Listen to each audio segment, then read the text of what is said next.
This USB drive is a lot closer to playing on vinyl than you think, and more so than when you're using timecode-based digital vinyl systems with a laptop.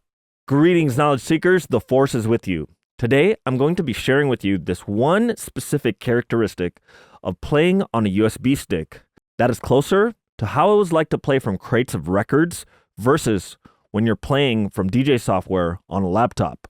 But before we go there, a quick word from the sponsor of this video. This video is brought to you by Direct Music Service. Check out the description or the pinned comment below for discount codes. If by the end of this video you found value from this discussion, be sure to smash that like button and hit that subscribe button with that bell icon. It'll let me know to do more videos like this. Digital vinyl system was a technological marvel. In the mid-2000s, a DJ software system called Vinyl Scratch introduced the ability for DJs to manipulate music files on their laptop using existing analog turntables and a DJ mixer using an interface with timecode records. The industry improved the system over time, birthing several competitors, including Serato's Scratch Live software. The popularity of the hybridization of existing analog DJ gear with computer software solved a key problem for many open format and scratch DJs. While DVS can emulate the feel and sound of what it's like to play on vinyl, a crucial characteristic it introduced was the ability to give the DJ access to hundreds and thousands of songs on their digital music library. Before this ability, turntable DJs still had to not only buy records, but were limited to how many physical crates they could bring to their gig.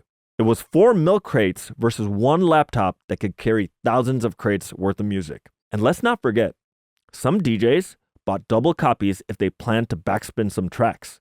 So their crates could only be carrying half the music of its capacity. DVS wasn't just popular with turntable users, but even CDJ users found value to consolidating all of your music library to one computer. Instead of a timecode record, they used a compact disc. But the turntable user experienced the biggest revolution, going from pounds of crates full of analog media discs to a laptop that's just a few pounds. When you ask a turntable DJ today, why do you use DVS? They might tell you something like, I do it for the art. I'm true to the craft. I'm just old school like that. But when you ask some of these open format DJs, have you considered DJing from a USB stick without a laptop? And the answer is often the same. No, because I need my whole music library. They prefer having access to their entire music library on their laptop. And with today's streaming abilities on DJ software, it's essentially unlimited access to music. Spinning off a USB stick is a little different.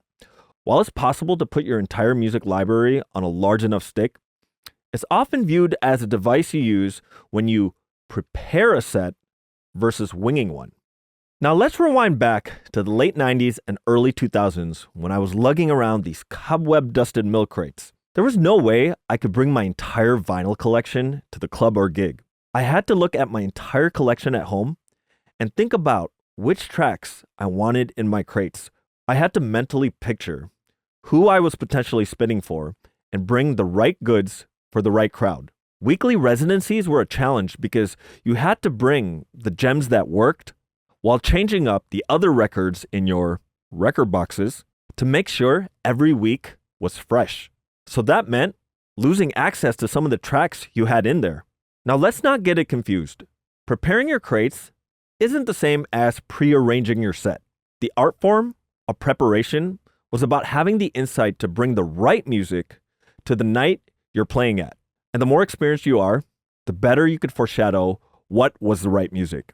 You don't have to play all the songs you bring or in the same order. You're just bringing the right tools for the right job. Instead of hundreds of virtual crates to work with, you had a handful you brought to the club. Playing on vinyl had limitations in how much music you could bring. So you better bring it right or you'll have to make room for someone who does. So what does this all have to do with a USB stick? While the type of gear used with a USB stick, usually CDJs or an all-in-one standalone DJ system, aren't usually your motorized platter or vinyl emulating look and feel, the one practice that is still strong with using them is the art of preparing your music for your gig or set. I've seen some DJs who use turntables with DVS today that download music and couldn't be bothered to analyze and organize their tracks before a gig. I still see these folks drag and drop their track directly from the raw folder they downloaded it in. And they'll say, I don't prepare my sets. I wing it. I come up with it on the spot. yeah, we know.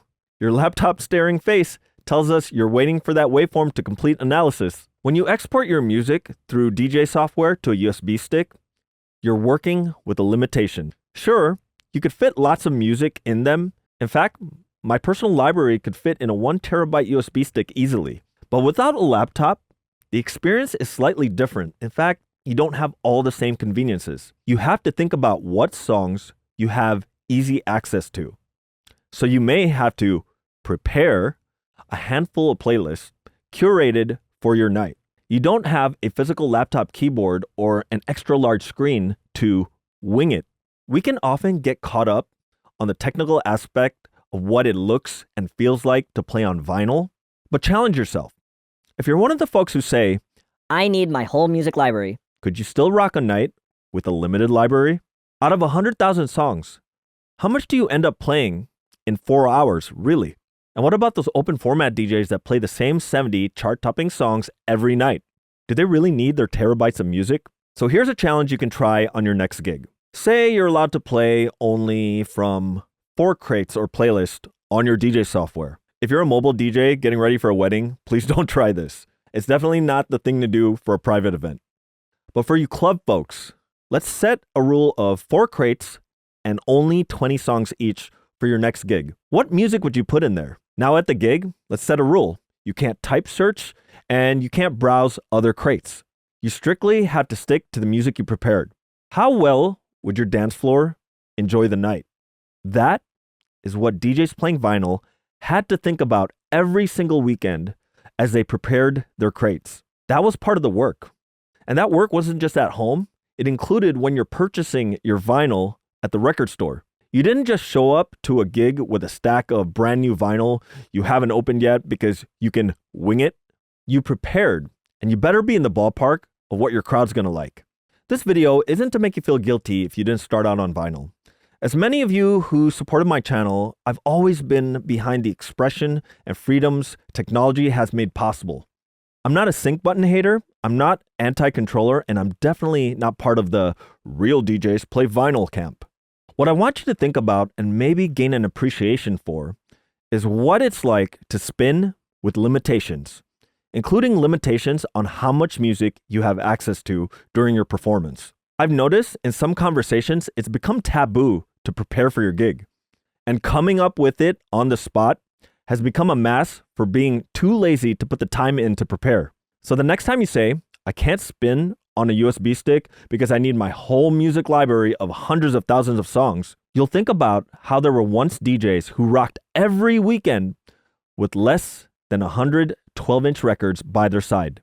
How much time do you dedicate to preparing your music before your set? Let us know in the comments below, and we'll see you in the next video. And don't forget, the force is with you always.